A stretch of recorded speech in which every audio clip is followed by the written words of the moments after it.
We just spent 2 days exploring the Cotswolds and I think I get the hype now. It's all winding lanes, stone cottages, and villages that look straight out of a fairy tale.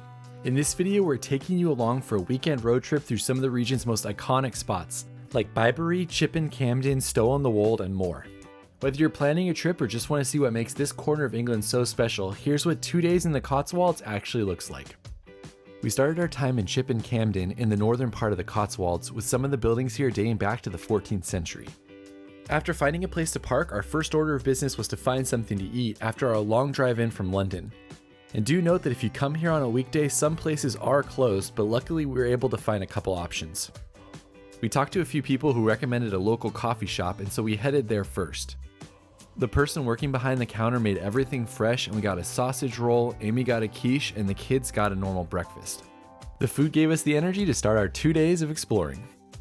That was a great spot for lunch. I love sausage rolls. I have no idea why they serve me tortilla chips though. Let me know if you know in the comments. Apparently if you're looking for a toilet, you have to find these places called public convenience. That's the only toilet we could find in town. The city was once a wool trading hub, and you can see the remains of that wealth as you're walking High Street towards Market Hall. This stone structure right in the center of town was built in the 1600s and was a place for traders to sell their goods. In the 1940s, they were actually going to sell this structure, dismantle it, and ship it to America, but a local trust came in and bought it and then donated it to the National Trust so that it could be saved and still on display in the town. And when I was there, I was surprised to see an arts and crafts fair that was happening that day.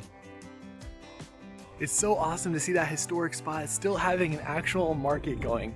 That is really cool. One of the things I immediately loved about the Cotswolds is that once you find a place to park in each town, you can easily walk around it. Jack and Sunny went with Amy to go get another sausage roll because he ate half of mine at the first spot and then wanted another one. I'm a little bit worried for when he's a teenager. Hey, did you save me that sausage roll for me? You already ate it all? Good thing Mom did heat it up first, or else he probably would have. Also, the first sausage rolls were good, but that place's sausage rolls were next level. I got another one for the road. From the middle of the town, you can walk about 15 minutes out to our next stop, but since we had a lot to do today, we just drove out there. This is St. James Church, a classic wool church that was built on the wealth of the medieval wool trade. It has an amazing tall tower and a peaceful grounds with the cemetery that surrounds the church. And it's one of the best examples of these wool churches that's still available to see.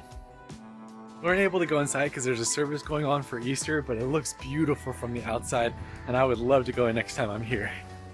The church dates back to the 15th century, and it has an 120-foot tower right in the front. Even without being able to go inside, it was still well worth the visit. Leaving Campden behind, we headed about 10 minutes away to the town of Broadway. Once you get to the Cotswolds area, it's only about 10 to 15 minutes to drive from one town to the next, and along the way you'll see beautiful English countryside views. It's kind of just like a light rain all day, so we're just making the most of it and doing as much as we possibly can still. Eat my second sausage roll. They were so good. Our next stop was the Broadway Tower, which is an icon in the Cotswolds and one of the most picturesque areas. Wow, that's a big rock. I'll put it there. That's a good spot for it. You can pay a small parking charge to access the grounds, or you can pay to walk all the way to the top of the tower, which is of course what we did. The top of the tower. All right, let's go. The tower is only 65 feet tall, so it's easy to climb, but it is the second tallest point in the Cotswolds. Along the way, there are multiple spots to stop and to look at the different rooms in the tower. Look how high we already climbed up. Wow, so cool. Maybe we'll see Big Ben. Oh yeah, maybe we'll see Big Ben from up here? You never know. Once you reach the rooftop viewing platform, you'll have amazing 360-degree views. This is a beautiful view up here, and you can see for miles in each direction. You can see in a 62-mile radius from the top here. As we look at the views, now's a good time to talk a little bit about the history of the tower. The tower was built in the shape of a castle by the 6th Earl of Coventry as a romantic gesture for his wife in the late 1700s. Their home was about 15 miles away, and the tower was just visible at the top of the hill from their home. Throughout the years, it served as many different things, including a printing press in the mid-1800s. And then it was even a Cold War monitoring facility, and it's one of the few still remaining in England that's accessible to visitors. And no, in case you were wondering, you couldn't actually see Big Ben from the top of the Broadway Tower, but you could see a lot of deer right below it. Even though it's not a great day, it's amazing how far you can see. I mean, look at the yellow flowers way out there. There's yellow flowers way out there as well. I mean, and then look at this view out into the distance. It's well worth the 14 pounds it costs to come up here. The views are pretty amazing up here, but do let me know if you can see a lot more on a clear sunny day. All right, we're heading back down. On the way down, stop at each of the 3 floors to see the different rooms that they've created there. The 3rd floor is a Georgian-era gentleman's study, the 2nd is a sitting room, and the 1st is a dining room. And in each one, you can get amazing views out the windows over the grounds. Apparently there's also a nuclear bunker you can tour here, but we're not doing that today. Going over looking at the deer. According to their website, the surrounding estate includes a red deer park that was created in the 1980s. 9, 10, 11, 12. My kids loved being able to see the deer up close, and they were all just hanging out about 30 feet away from the fence. Well, I mean, they loved running down the hill more than they loved the deer, but it was a close second. As we were leaving, the rain started again, so we decided it was time to move on. I love this sign. Tower Bar and Espresso Bar, nuclear bunker. That's such a fun little stop. Now we're heading on to explore more of the Cotswolds. This is also a good time to tell you how we got here. To get to the Cotswolds, we partnered with Turo, the world's largest car-sharing marketplace, as you really need a car to see the different villages. The train and public transit are not as built out there. Booking was easy as there were a few cars available right near where we were staying in London, so I could walk over in the morning, grab the car, and be on the road with the family in no time. I like the red color. Oh, the red color? Yeah, it's pretty cool. Plus, it included enough miles to get us to the Cotswolds and back with some left over. There was a great selection of cars, and ours was automatic and had built-in CarPlay, which made the somewhat scary shift of driving on the left-hand side of the road more manageable. There's some windy roads going to the Cotswolds, but I feel like I'm getting the hang of this. I'm glad he's feeling confident because I'm still pretty nervous.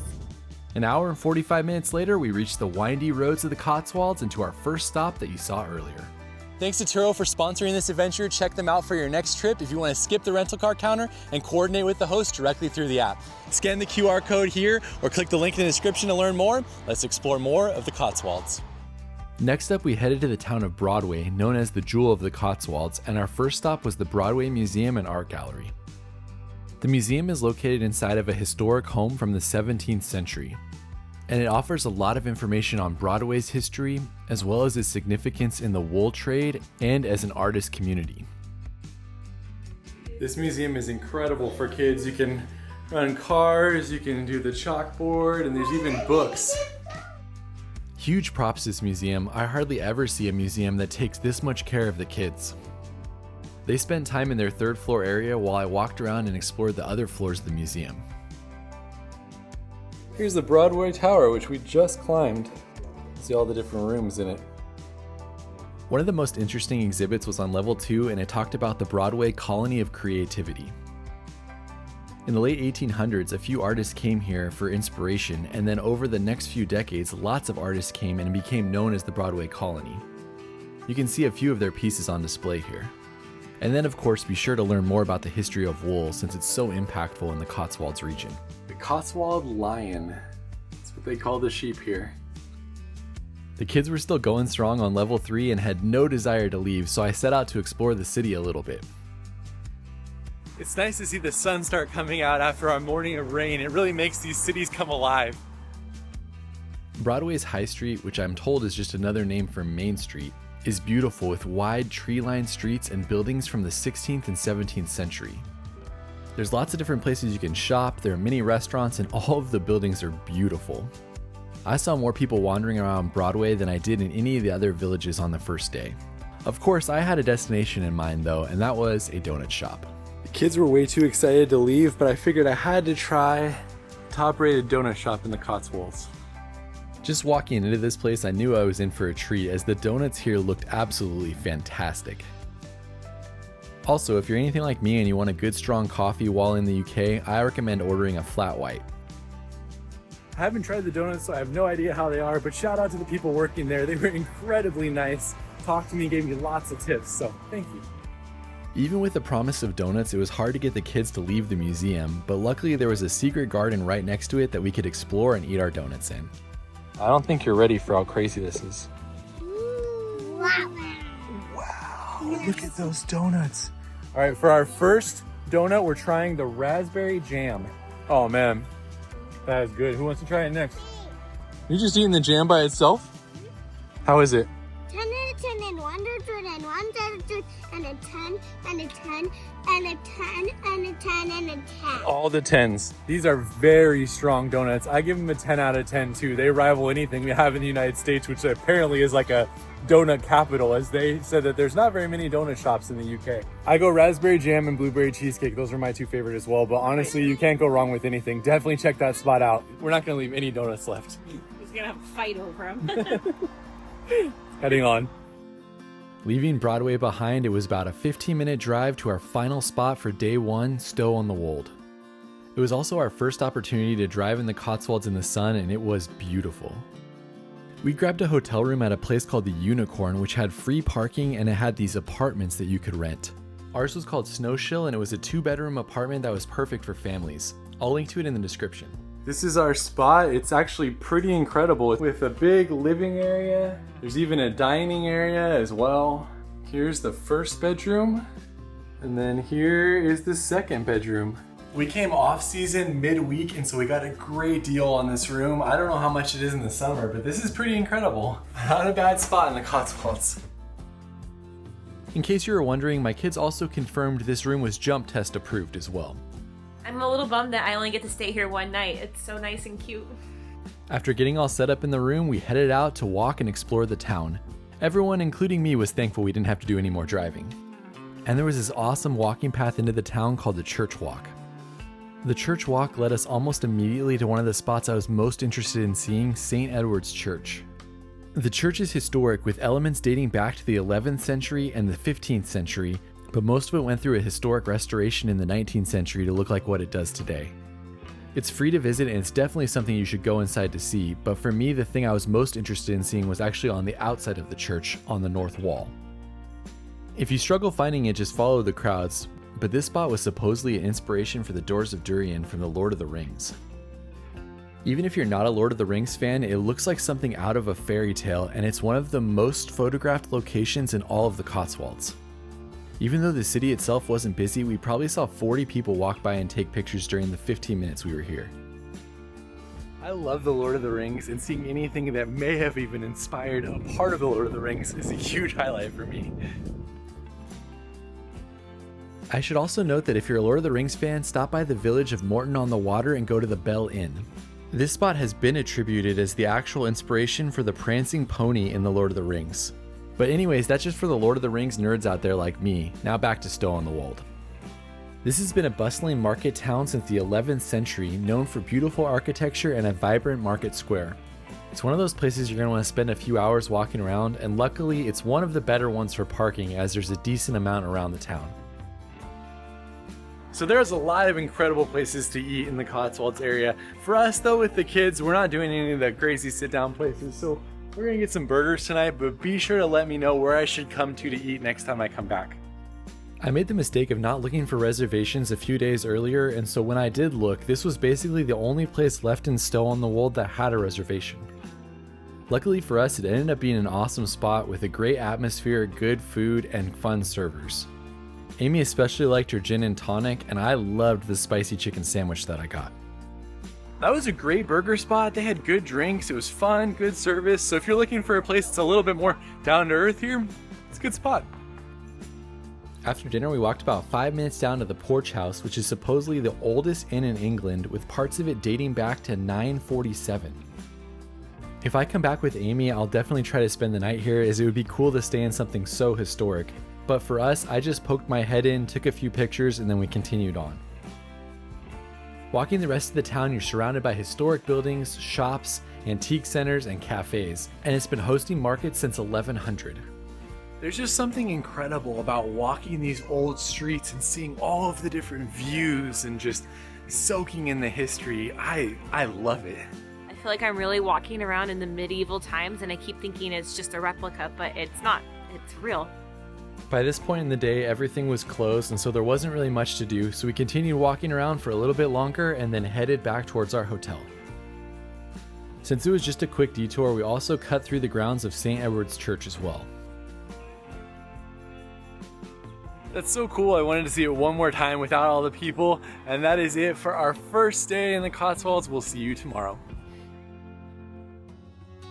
We started day 2 with some tea and hot chocolate in the hotel before heading out to explore more of the town. Our goal was to make our way to the Porch House and to have breakfast there. They told us yesterday that it opened at 8 for breakfast, and everything online says it opens at 8, but it's 8:30 now. They're still not open, so we're gonna head on and go to a different spot for breakfast. We checked out of our hotel, grabbed our car, and then made our way down to Bourton-on-the-Water, one of the places Amy was most excited to see. The previous day, one of the workers at the donut shop had told me about a breakfast spot down here that they said I had to try, so that's where we headed. What an incredibly beautiful town, and we are going to Bibury on the Water right here. Bibury on the Water is one of those places that has pastries in its window that look so good you can't help but go in. I think it worked out that other spot wasn't open because this is pretty much as good as it gets for breakfast with this view right here. We have a feast right now. Full breakfast, clotted cream, quiche, coffee, tea, and this incredible view. Cheers! I will cookie off. This is one of the most beautiful places we've been to in England so far. Incredibly good food and just awesome, awesome scenery. I love this place. You love this place? I don't know if we scared everybody else away, but we were the only people taking advantage of the beautiful sunny weather and the porch that you could sit and eat at. Whatever you get, I recommend you also get the cream tea, which comes with a pot of tea of your choice, 2 scones, clotted cream, and jam. That is so good. That was definitely the highlight of the morning for both Amy and I. After breakfast, we set out to explore the town, which has been dubbed the Venice of the Cotswolds. It's a picturesque town with iconic low arch bridges that cross over the shallow river cutting through the center of town. If you want to experience it like we did, get there early on a weekday in the shoulder season, as there weren't many people, but even when we were leaving, there was almost double the amount of people from when we got there. This is a stunning place to explore, but I can't imagine how busy it would be on the weekends. This goes for basically everything in the Cotswolds. It's an amazing place to experience if you have an experience like we had. The small towns come to life and you really get to feel like you're a part of them. However, I've seen pictures of this in the summertime, and I talked to a few locals who said that it could take hours to even find a place to park, and then when you're walking around, it's just a zoo of people everywhere. I would definitely not want to experience the Cotswolds like that, and I probably wouldn't even come in the summertime if it was me. So the Cotswolds are massive. You can see on this map, this isn't even all of it, and we started up here, we did these ones, and we're gonna go down a little bit more south, and that's all we're gonna see today. Our family spent about an hour here just walking up and down the water, crossing the different bridges, interacting with the ducks, and just putting leaves in and watching them slowly trickle along the river. I way overshot this area. It probably took 200 video clips here, but it's just so beautiful. I can't stop myself. This place is so beautiful. I don't want to leave. As we were preparing to leave, we noticed that the motoring museum had just opened, and Jack is firmly in his car phase, so we decided to go in and check that out as well. The museum sits in an 18th century mill and was created in 1978. It has an amazing collection of vintage vehicles, classic memorabilia, and even toys. Some of the top things to see are some of the cars that span from the early 1900s to the 1970s. Plus, you can see Brum the car here, which apparently was a beloved children's TV character, but I had never heard of him before. There's also a recreated garage with tools and equipment, and there's an area out in the back where kids can take their self-powered cars around a small track. Overall, it's a fantastic car museum, way better than I expected, and definitely worth visiting if you're in the area. Heading on, we drove about 15 minutes down to our last town we were going to explore, called Bibury. This is where the historic Arlington Row is, which is a row of cottages that's probably the most photographed place in the Cotswolds. Even on a Tuesday, the small parking area was full, and we had to park in the trout farm up the road. If you're going with children, note that this is a pretty sketchy place to walk from, as there's no sidewalks and the cars are buzzing right past you. This area is called Arlington Row, and it looks like it's going to be beautiful, but it's definitely a nightmare to try to park and to walk along the road to get down here. Built in 1380 as a wool store, it was converted into weavers' cottages in the 17th century. The cottages are now managed by the National Trust, but they are private residences still. Also, if you were to have gotten a UK passport between 2010 and 2015, you would see a picture of Arlington Row right on the inside cover, which is one of the things that led to this spot's popularity. Those are so cute and historic looking, but I don't know if I would want to live right here. Look, don't get me wrong, that area is beautiful, but I don't know if it's worth the hassle of all the crowds. We're heading on to one more stop. On the way back, take the loop portion of the trail that walks along the small creek and has some beautiful views. And hopefully you can find closer parking so you don't have to walk along the road. It's a blind turn with no sidewalk and cars rushing by as you're trying to get back to the parking area. Watch out for that spot. It's crazy to get there. It's crazy to park. There's so many people here and it's only a Tuesday morning in the spring. So watch out for that one if you come. From there, we drove about 25 minutes on the beautiful back roads surrounded by fields of yellow flowers as we made our way to our last stop on our Cotswolds adventure. Our last stop of the trip brought us to the Cotswolds Wildlife Park and Gardens. Starting our time at the park with a sausage biscuit. Oh wait, a sausage roll. Unfortunately, this is not as good of a sausage roll as I had yesterday. How's your guys's? Good. 2 thumbs up? All right. Luckily, what the park lacked in sausage rolls, it made up for in amazing animal experiences. This park spans over 160 acres and is home to more than 260 animal species. The diversity of the animals is what really got me, as there were many animals I saw that I had never even heard of before. And coming from American zoos where you can't even get anywhere near the animals, I was so surprised by how close you could get to some of these animals. I actually had to tell my kids to not reach down and touch them. I mean, there was even an area where you got to walk into an enclosure where lemurs roamed free. This is so cool. The lemurs free roam in here, so you can walk around and you can see lemurs up close. What'd you find, Sonny? Lots of lemurs over there. Lots of lemurs? There's another one. Oh wow, let's go see them. We spent a good 20 minutes in the lemur exhibit and we even went back a second time. It was so cool. The highlight by far for my kids and probably all the other kids that were there was the amazing play structure they had. There are multiple wooden structures that were basically like large tree houses with slides and all sorts of different things to explore. So if you have kids, you do not want to miss this. The playground here is incredible. All of the animal enclosures, we were way closer than we normally are. And one other random thing is that everybody has dogs here. I'd never seen a zoo where you could bring dogs. That's very interesting. The coolest thing for me as an adult though was the historic manor house and the fact that the rhinos were right next to it. I mean, as you were walking the path, you actually got to see rhinos and a manor from the 1800s behind them. It's definitely not an experience I thought I was going to have in England, and a cool highlight for sure. And then on the way out, we got to see the giraffes up close, which was cool, and we got to see the camels, and one of them had just had a baby. Overall, we spent about 2 hours at this park, and we could have easily spent an entire day at the park if we weren't trying to get back into London before the traffic.